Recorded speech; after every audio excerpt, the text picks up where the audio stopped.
How to make whey for fermenting vegetables. Let me show you how. I've strained my kefir and now I'm going to make the whey. You'll need a coffee filter, sieve and a bowl to catch your whey in. These coffee filters are available at coffee shops. Just ask for the big coffee filters that looks like cupcake molds or holders. They'll know what you're talking about. I'm pouring the kefir into the coffee filter. Then I'm covering it up with cling wrap. This is to keep the insects out. You really got to do a good job because some of them are very sneaky. That at the bottom, that's dripping there, that is the whey.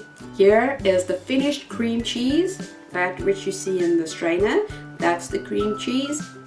That what I'm pouring into the jug over there, that is the whey. Bottle the whey and it will stay fresh for up to 1 month in the fridge. The fresher the better. It can be used as start in veggie ferments, or you can use this whey to make your kefir whey sodas. And that's easy as that. Enjoy making your kefir cream cheese and whey and let me know how it goes. Take care and enjoy.